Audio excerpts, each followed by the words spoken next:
let's see. Oh, yeah. Oh. So we are reading from the Srimad Bhagavatam.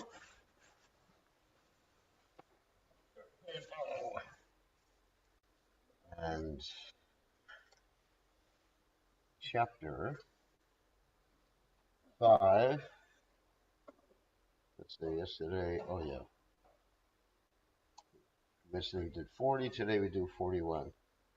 Text 41.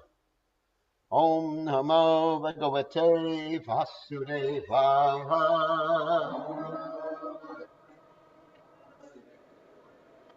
Om Namo Bhagavate Vasudevaya.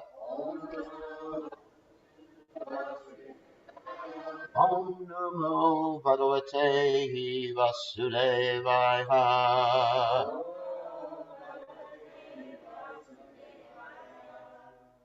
Margante Yat Te Mukha Padma Nidash Chandaha Supanayar Rishayo Vivikte Yashaga Marshoda Sodid Parayaha Padam Padam Tirtha Pada Prapanaha. Does anyone else have it here so they can repeat? Just Yogendra, you have it, or? Okay, so then we'll try to repeat. Maraganti ate mukapadmani daish.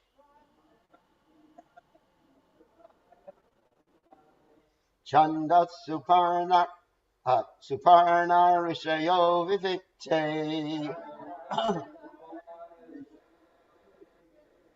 Yasyaga Marshoda Sadid Varayava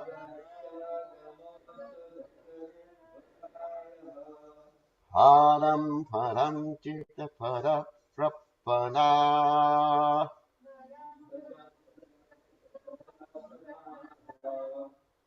Marganti Ate Mukapadmani Daish Chanda Suparna Rishayo Vivikte Yasyaga Marshoda Sadid Varayava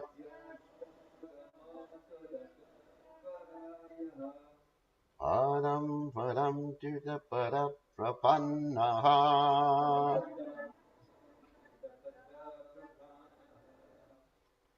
Marganti Ate Mukapadmani Daish Chanda Suparna Rishayo Vivikte Yashyadya Varshada Sodid Varayaha Padam Padam Tirtha Pada Prapannaha. Okay. Anyone else want to try? Ganti Yate Mukapadmani Daish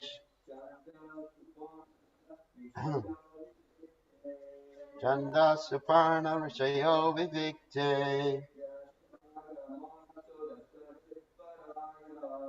Yasyaga Marshada Sadid Varayaha Padam Padam Pita Pada Padanaha Marganti Yate Mukapadmani Daish Chanda Suparna Rishayo Vivikte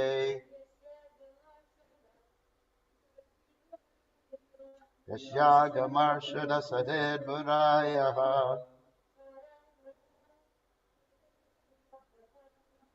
Padam Padam Tirtha Pada Pravanaha.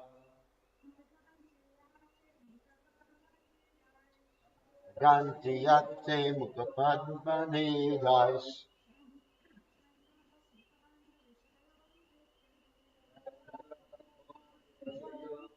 Okay.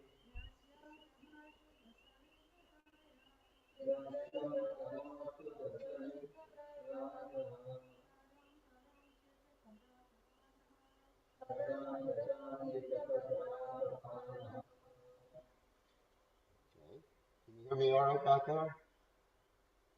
No? Yep. Okay, because I'm using that. Let me focus that to the back. Okay, so here we go. Uh, Barganti, searching after, yat, as, te, your, muktapadma, lotus-like face, nidahai, by those who have taken shelter of such a lotus flower, chandaha, Vedic hymns, suparnahai, by the wings, rishiyaha, the sages, vivikte, in clear mind, yasha, whose, agamarsha uda, that which offers freedom from all reactions to sin, saret, rivers, purayaha, in the best, padam padam, in every step, tirtapadaha, one whose lotus feet are as good as a place of pilgrimage, prapanaha, taking shelter. Translation: the lotus feet of the Lord are by themselves the shelter of all places of pilgrimage. The great, clear-minded sages, carried by the wings of the Vedas, always search after the nest of your lotus-like face. Some of them surrender to your lotus feet at every step by taking shelter of the best of rivers, the Ganges, which can deliver one from all sinful reactions. You can repeat: the lotus feet of the Lord are by themselves the shelter of all places of pilgrimage. The great clear-minded sages, carried by the wings of the Vedas, always search after the nest of your lotus-like face. Some of them surrender to your lotus feet at every step by taking shelter of the best of the rivers, Ganges, which can deliver one from all sinful reactions. 1 second. Right. So purport by His Divine Grace A.C. Bhaktivedanta Swami Srila Prabhupada Srila Prabhupada Ki Jai. The Paramahamsas are compared to royal swans who make their nests on the petals of the lotus flower. The Lord's transcendental bodily parts are always compared to the lotus flower because in the material world, the lotus flower is the last word in beauty. The most beautiful thing in the world is the Vedas, or Bhagavad Gita, because therein knowledge is imparted by the personality of Godhead Himself. The fan is making a lot of noise. Is there the way it turns? All right, I'll just tolerate. I'll just tolerate. Hamsa Diksha Bharata. The Paramahamsa makes his nest in the lotus-like face of the Lord and always seeks shelter at his lotus feet, which are reached by the wings of Vedic wisdom. Since the Lord is the original source of all emanations, intelligent persons enlightened by Vedic knowledge seek the shelter of the Lord, just as birds who leave the nest again search out the nest to take complete rest. All Vedic knowledge is meant for understanding the Supreme Lord, as stated by the Lord in Bhagavad Gita 15th chapter, text 15, intelligent persons who are like swans. Take shelter of the Lord by all means, and do not hover on the mental plane by fruitlessly speculating on different philosophies. The Lord is so kind that he has spread the river Ganges throughout the universe, so that by taking bath in that holy river, everyone can get released from the reactions of sins which occur at every step. There are many rivers in the world which are able to evoke one's sense of God consciousness simply by one's bathing in them, and the river Ganges is chief amongst them. In India, there are 5 sacred rivers, but the Ganges is the most sacred. The river Ganges and Bhagavad Gita are the chief sources of transcendental happiness for mankind, and intelligent persons can take shelter of them to go back home, back to Godhead. Even Sripad Shankaracharya recommends that a little knowledge in Bhagavad Gita and the drinking of a little quantity of Ganges water can save one from the punishment of Yamaraj. Wow. Sarmarganti yatte mukapadmani daish chandasa parna rishayo vivikte yashyagamar shodaks sarid parayaha padam padam tirtapada prapannaha. So, Om Gana Timidandasha Gananjana Shalakaya Chakshur Meditam Yena Tasmai Shri Gurave Namaha. So it's very important to understand this one word which is used, many of the words actually, tirtha. So we hear this word oftentimes, and for us, tirtha generally means what? A holy place. And of course, for those of us who are in Maya, tirtha means any bathing place like the beach. Yatirtha buddhi shalilena karichit Gyaneshu Abigeshu Seva Gokura. Does everyone know that verse? That one who is in Maya, I'm just paraphrasing the verse, thinks that, but I'm going to actually make it good in a second, don't worry. So, don't worry about it. Not criticizing beaches. Anyway, so one who considers, the body to be the self, one who considers, let's say, the land of his birth as worshipable, one who considers a holy place to be any like distant vacation spot, then Saiva Gokara. So Gokara means actually 2 different things. It means a cow or an ass, which is really an insult, or a cow. I'm not saying what you think I'm saying right now. A cow's ass. That's not. I'm not saying that. The reason I say I'm not saying that because it refers to an ass that carries the hay for the cow. You understand?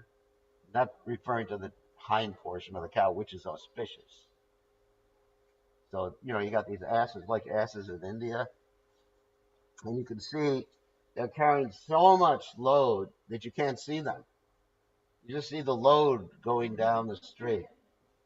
You say, wow, hay is moving by itself. I mean, it's really high. It hits the wires up in the top, and it's just one little teeny ass there, donkey, who's carrying the whole thing. So generally, people think like that. This place of pilgrimage, just like during this vacation, a lot of people went to South Florida and violated all the social distancing and things, and that was their place of pilgrimage. Or they go, I'm going to widen it up a little bit, or they go to the cemetery where their forefathers passed away, and that's their place of pilgrimage. Okay, I'm going to actually mitigate a little bit what I said about going to the beach, just so I don't offend anybody. Actually, beach water or the water of the ocean contains Ganges water. You don't have to worry. So water of the ocean contains Ganges. Why do I say that? Because once upon a time, all the demons had taken shelter in the ocean, aquatic demons. And the reason they took shelter in the ocean is because one of the chief demigods couldn't go in the ocean. Can anyone guess which one? No, Indra can go in the ocean. He likes to swim. No, Agni. You know, fire and water don't mix too well, do they? I mean, unless the fire is made from oil, then it mixes quite well. If you have an oil fire, just like if you have, hopefully you have a fire extinguisher here. We should have one that's made for oil here too, because think ABCD, yeah, ABC. Okay. So anyway, getting back to the point is that fire and water are not mixed, so Agni couldn't go there, and these demons, demons find all sorts of interesting places to hide. First, in Dwapara Yuga, they hid in Kshatriya families, and in Kali Yuga, they hide in Brahmin families. We were talking about this yesterday. Actually, we were talking about this yesterday. How many people in different religions? Anyway, that was a part of yesterday's class. Who are actually demoniac, really demoniac. So-called Brahmins, priests, ministers, mullahs, what have you. It's interdenominational. We're not just criticizing one particular denomination. Many are demoniac, and you have so many incidents.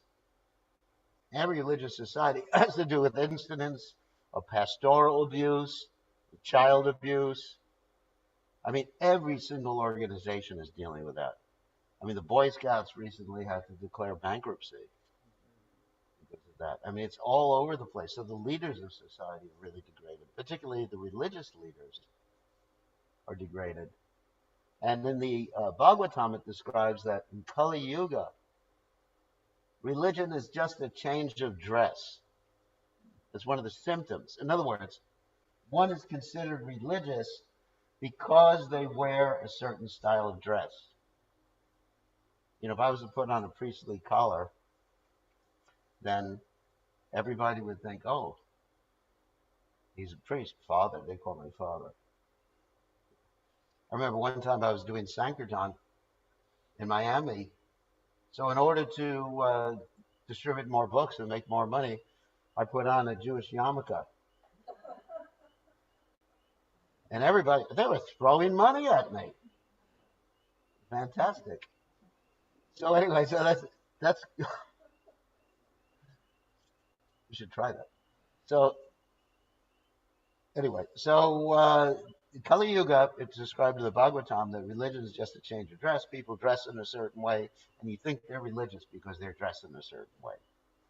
I dress like this, and you think that I'm spiritual when I'm the greatest demon on the earth. Anyway, just like Prabhupada had a neighbor who would go out in the day and collect money for his family, and he'd dress as a sannyasi, and he'd bring all the money to his wife, and at night he would dress in a white dhoti. So this is, the religion of today. So one has to see someone according to their characteristics, not according to their dress. Maharaj. Just, we deal with this, on the GBC level. Sometimes we're dealing with, just rascals who have taken on a position, like sannyas or, different positions in ISKCON. We have to have whole divisions to protect the devotees from pastoral abuse, protect the devotees from this. And not because, you got Kali Chelas sometimes. Everybody know what a Kali Chela is? No. Chela, Kali Chela means a disciple of Kali. So Bhaktivinoda Thakur actually talks about this, how sometimes Kali's disciples enter the Krishna consciousness movement. Oh my God. Maybe I'm one of them. So anyway, so the point, get back to the Ganges. I started telling another story. So the Ganges, here's the story. All the demons were hiding in the ocean. And so demigods didn't know what to do. So there was this great sage named Agastya Muni. And actually, it's interesting. Agastya Muni, he was actually quite good at digesting things. One time there were two demons who tried to trick him. I forget the names of the demons. Anyway, it doesn't matter what the names were. Because they would feed one of the demons, they were both brothers. They would feed one of the demons to guess, and that demon would take the shape of a ram. And this is a story from the Mahabharata. I didn't make it up. And then as soon as that person ate the first demon, then the second demon would call that person through a mantra to come out. And he would burst open the person and he would kill the Brahmin. And so, but Agastya Muni, he had such good digestion, he digested the first demon. So, so the demigods called for Agastya Muni. And they said, you got to do something. Can you drink up all this water? And so, I don't know if any of you ever drunk salt water. It'll kill you. It'll actually kill you. It'll dehydrate you. And all the cells in your body will swell and you'll die. So anyway, not just by a little, but by a lot. And so he drank up the whole ocean. He already, just dried it all up. And then there was no ocean. Everything was just dried beds that were dug out by the sons of Sagara. So anyway, so then later on, we have Bhagirath. He was able to bring the Ganges down. And he prayed to Mother Ganges. And she, of course, objected. We know that story because she would be so forceful that she would pierce through the Earth planet and destroy the Earth planet. And then he prayed to Lord Shiva. Lord Shiva agreed to catch the Ganges on his head. So he caught the Ganges on his head. But she was so proud, he just kept her, wouldn't let her go. Finally, Bhagirath prays. Lord Shiva lets her go. And the Ganges proceeds to the Ganges River proceeds to the ocean. And of course, there's some pastimes with the Saint Janu on the way there. But anyway, the Ganges goes to the ocean and fills up the ocean. So we can understand that, of course, a lot of the ocean water is coming from rainwater now and everything like that. But you can understand that there's actually some Ganges water in the ocean. So if you take bath in the ocean, there must be certainly some benefit because the Ganges water goes into the ocean. Nice, isn't it?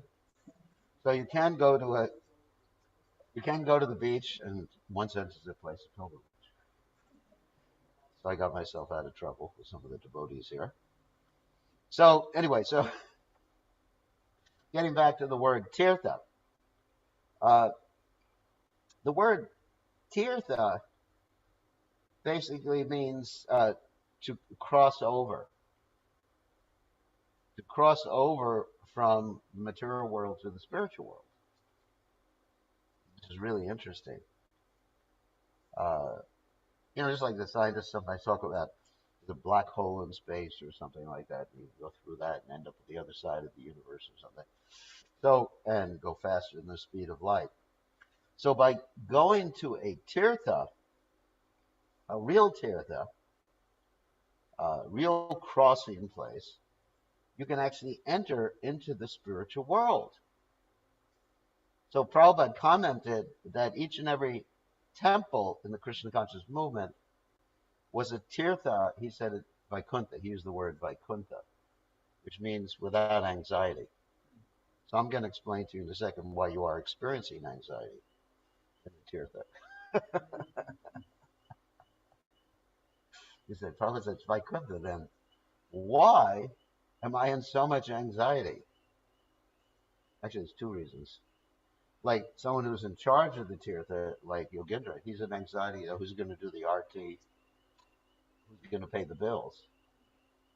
So, what happened to Vaikuntha? And other people are in anxiety. Where's my prasadam? Or other people are anxiety, when am I going to find? Actually, the mask is upside down. That's the problem. Hold on a second. When am I going to find my beloved or something like that? So, and they're living in the holy Dham, and uh, even you see sometimes the monkeys in the holy Dham are in anxiety. I'm talking about not here. We don't have any monkeys. They're in anxiety. So why is this? Why is it called Vaikuntha? Why is it a Tirtha? And why are living entities in anxiety in such a place and not absorbed in Krishna's presence? Well, there's two reasons. One reason is what's called the veneer. Veneer means a covering, usually used in relationship to furniture. Cheap furniture. Cheap furniture is made of this real chip wood, some of the cheapest discarded wood you can ever find. And then they cover it with a covering so they think this is genuine walnut furniture. Wow, it's so expensive. I mean, it's only costing me $10 for a desk on Walmart. Anyway, Walmart special. So that means the word veneer means a thin covering that covers something else. Sometimes I would make the mistake of saying thin veneer, and I got chastised by my teacher because veneer is thin. Just like repeating the same thing. So I got to be careful. Thank God no one here is a teacher. So veneer. So there's a veneer of Yoga Maya covering the holy Dham.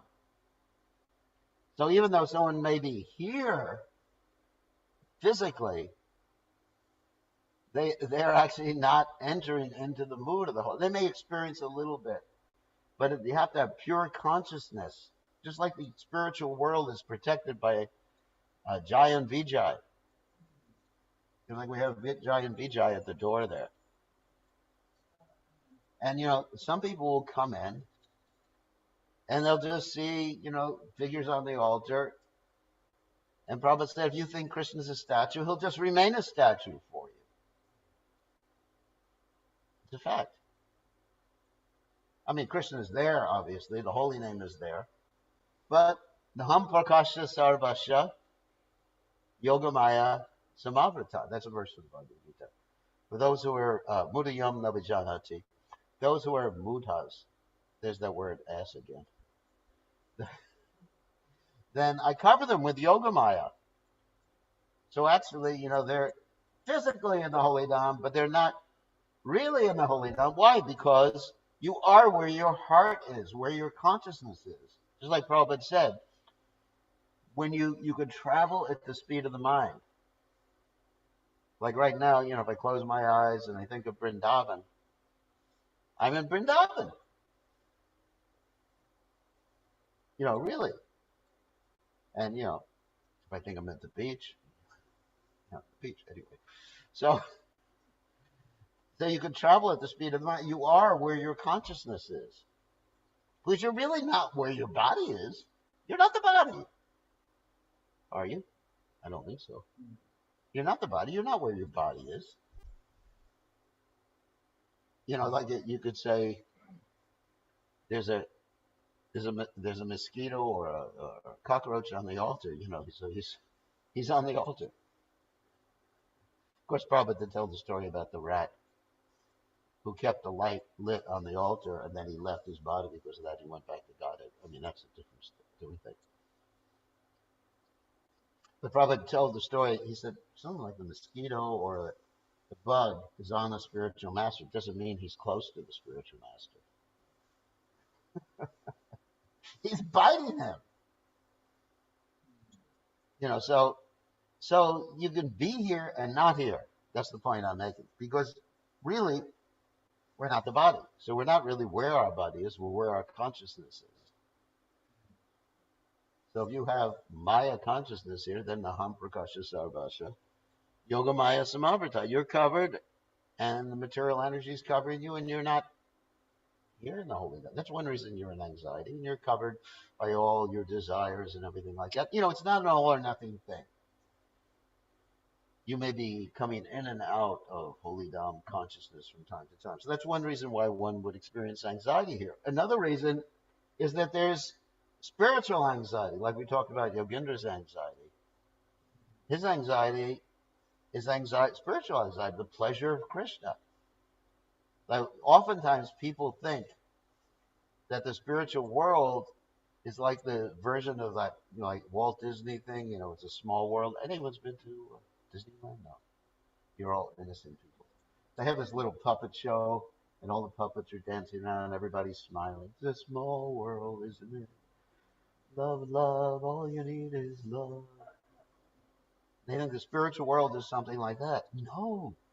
You got anxiety there. You got, not physical pain, obviously, but there's anxiety about pleasing Krishna. And that's spiritual. That's purifying. I remember when Prabhupada sent Tamal Krishna Maharaj out to buy the land in Mayapur, Prabhupada was in complete anxiety thinking about, because Tamal Krishna Maharaj was carrying all this money with him, and there's a lot of gundas there. If you don't know what a gunda is, that means a dacoit. If you don't know what a dacoit is, that means a bad guy. So there were a lot of gundas there, and Prabhupada was worried. So he was pacing up and down in his room. Couldn't sleep. Anxiety. And there's other instances too. Prabhupada was in anxiety about spreading the Krishna consciousness movement. So that anxiety is Krishna consciousness, because that's love. The mother's in anxiety about the child, and you tell the mother, I can get rid of your anxiety really easily. We'll just send the child up for adoption. Because I'm not going to take a child. But anyway, I'll send the child up for adoption. No more anxiety. You don't have to worry about the child's education. You don't have to worry about getting her married later on, or him married, or whatever. And then the parent will say, what were you talking about? This anxiety is love, right? I mean, that's a parent. A good parent is like that. And then Krishna is in anxiety about us. I mean, that's love. Love means anxiety. Without anxiety, there's no love. It's just like exploitation. Just I use you, or I eat food. I'm not in anxiety about the welfare of my chia seeds. Well, I may be in anxiety. Maybe they're getting damp. I won't be able to eat them tomorrow. But it's not about them. It's about me. So the anxiety is there in the spiritual world. And that's why we have this anxiety here. And this is definitely a place of pilgrimage. I mean, you have Radha and Krishna there, and Gauranatai, Satsad Brajendra Nandana. I mean, my God. Yes, my God. So there is tremendous amount of anxiety, and it's good, and it's love, and this is Vaikuntha. This is a holy place. So how do you make a place a holy place? It's the final thing. That everywhere a pure devotee goes, is a holy place. Everywhere Krishna's names are chanted is a holy place. We can make places, holy places, by worshiping Krishna there, by reading the Bhagavatam, and this invokes the presence of the Supreme Personality of Godhead. And you can even call the Ganges by mantra. Did you know that? In deity worship you learn that, isn't it? How to call the sacred rivers by mantra. Wow. You don't even have to get in an airplane. Just call them by mantra. Of course, you don't want to go too far. I remember there was one pujari in Atlanta. I was staying at the Atlanta temple one time, and we were using the same bathroom, and he was like 1/2 hour and taking a shower. And I said, what are you doing? He said, I'm calling all these sacred rivers. I said, call these sacred rivers some other time. I want to go to the bathroom. So anyway, so that's a tirtha, and here in this verse again, lotus place, lotus feet of the Lord, and the shelter of all places of pilgrimage. And oh yeah, the other point is the clear-minded sage is carried by the wings of the Vedas. I just want to mention this, that the purpose of the Vedas, which Prabhupada comments on here, is to know Krishna. And there's many quotes, and it's very confusing for many people who are Vedic scholars, because many people who are Vedic scholars don't understand the purpose of the Vedas, even though the Vedas make that very clear, even in the beginning, the Rig Veda, Om Tad Vishnu Paramam Pada Pashanti Yat Suryaha, that all the demigods, they're looking to Krishna. But the Vedas, another point about the Vedas, is they deal mainly with the three modes of nature, Trigunya Vishya Veda, Nis Trigunya Bhavarjana, Niradvandvo Nitnasapasto Yogakshema Mavan, this Christian statement from the Gita. They deal mainly with the three modes of nature because most people are in the three modes of nature, and most people are not ready to accept the absolute truth, Krishna, immediately, so they have to give a gradual process for ultimately coming to the purpose of the Vedas, Vedaischasaver Ahameva Vedya. So, any questions or comments? Yes, Yogendra.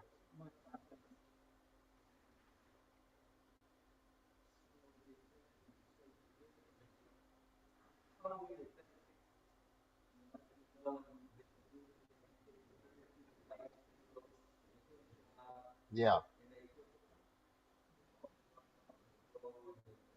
Uh,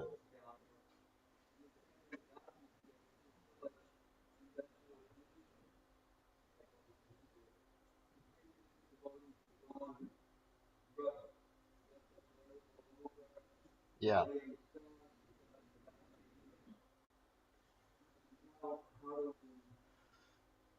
That's actually interesting. Well, Gandhi's.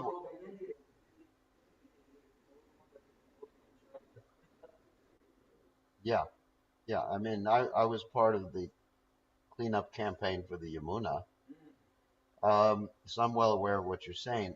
The Yamuna, in particular, does not flow in Vrindavan anymore because not a drop of Yamuna water, except during the rainy season, because there's two what they call barrages. Anyone's heard that name before?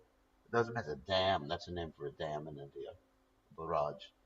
There's two barrages, or three actually, that are above Delhi that block all the Jamuna water and divert it to the rice fields. And interesting, most of that rice that's grown in those rice fields is not meant for people in India. It's exported. It's the expensive rice. You know, if you buy the basmati rice from India, that's where it's coming from, Punjab. So, so you're actually supporting this exploitation and the enrichment of people who are using the Ganges, and of course, employment for a lot of people too, using the Yamuna water. And the Yamuna water that you see in the riverbed, Yamuna riverbed, is not Yamuna water. It is actually the industrial runoff and sewage from Delhi and from other cities upstream, not just Delhi, of course.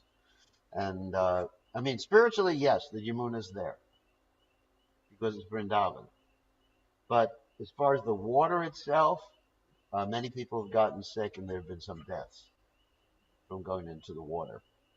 So when people want to put their ashes in the Yamuna, I am very strict with telling them to go upstream above the dams.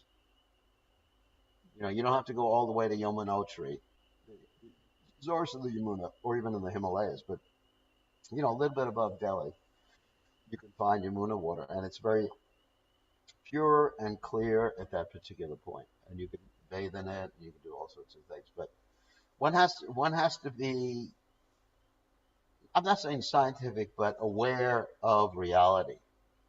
You know, you could many times devotees may suffer from what I call cognitive dissonance. That you know something they see something in their eyes, and just because you know they think something different, they think what they're seeing is not there, or is there. You know, whatever. That's called cognitive dissonance or a denial of reality. So yes, spiritually, Yamuna is always there. but the water is actually sewage water, and you can get sick. And as far as the Ganges is not stopped. So there is some Ganges water there. I mean, it's mostly Ganges water. It's pure, but sometimes the things floating in it are not exactly pure. Like if you find a dead body floating in the Ganges, I don't advise you to embrace it. Or a piece of stool floating in the Ganges. I mean, don't think it's pure because it's floating in the Ganges. But the Ganges water is pure. The original Ganges water is pure. But other things that are mixed with it may or well, aren't pure. I mean, just practical, isn't it? So one has to be aware of things and not be blind.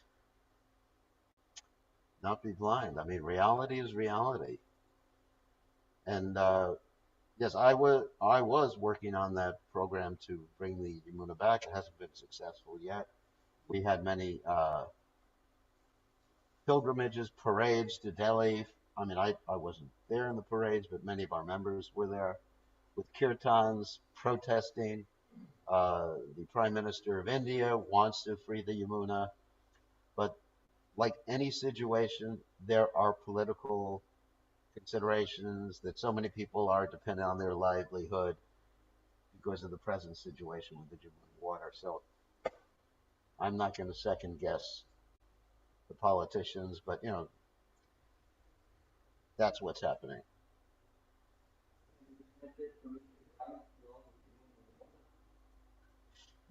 I wouldn't want to take part in that exploitation.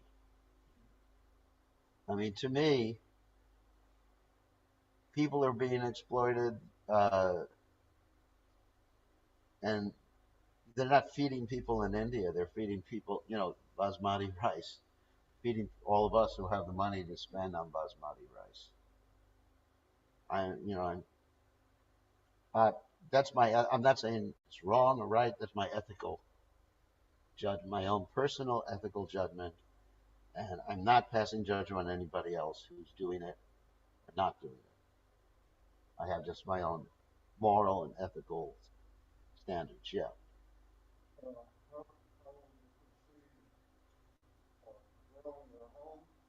yeah,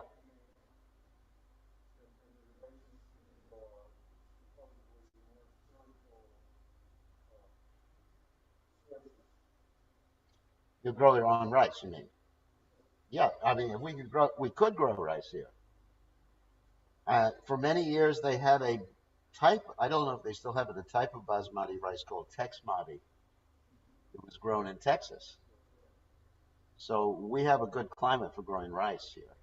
We could grow basmati rice here. Yeah,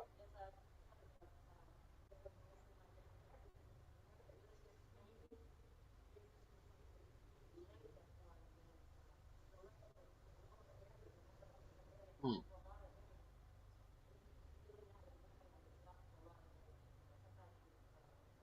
Yeah.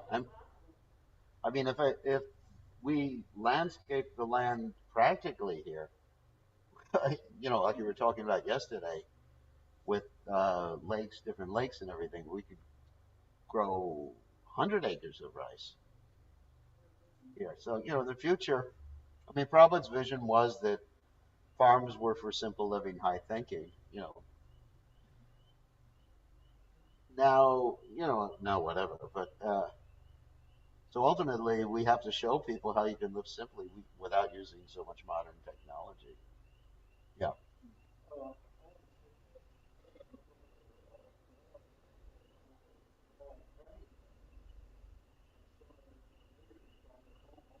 yeah, much.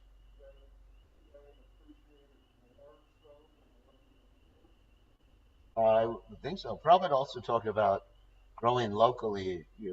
Prabhupada was actually advocating being a locavore, which means growing locally and what's grown locally and in the season. And as far as the deities, yeah, I mean, I know, like last night, I took some of the greens, and last two nights, I took some of the greens that were grown here and tasted better to me. I mean, I may not be the best judgment of judge of greens, but they tasted ecstatic. because they were grown in the holy dham. I mean, there was a special potency to them, and it'd be better if we could grow almost everything here. I mean, even in other seasons, you can make tunnels and things like that to grow things. I mean, New Taliban is the most ideal ISKCON farm community in North America, just because of the land, the climate, everything. It's just like you have so much potential here for great grazing. Yeah, paradise, forager of paradise. Really?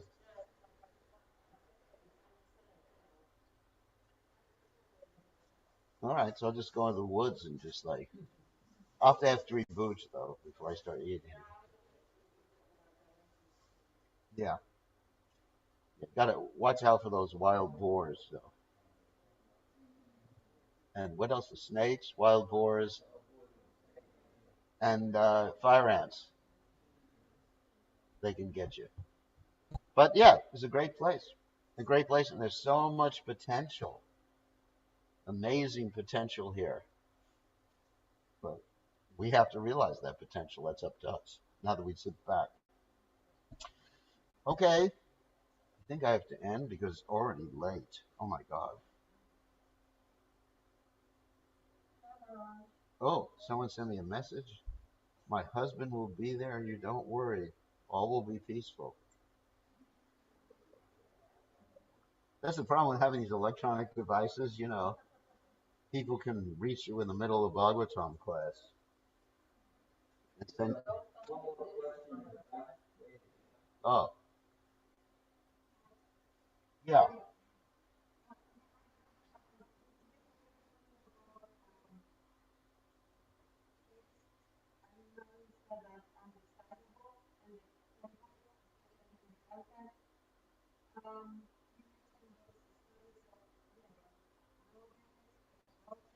yeah,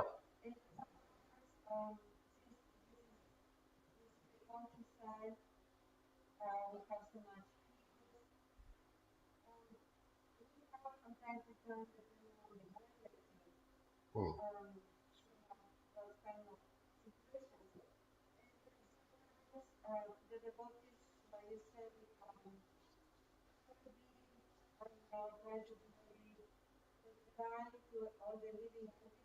hmm,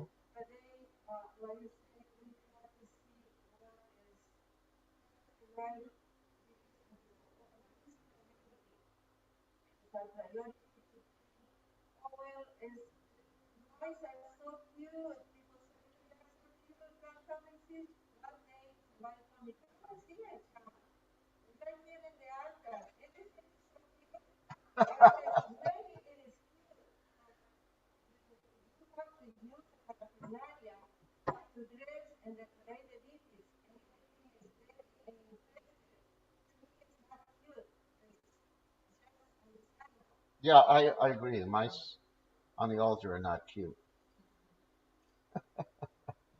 They're not cute. Uh, I think porcupines are cuter. And skunks are cuter. Where I live, we have a lot of skunks, and they sometimes come over under my house.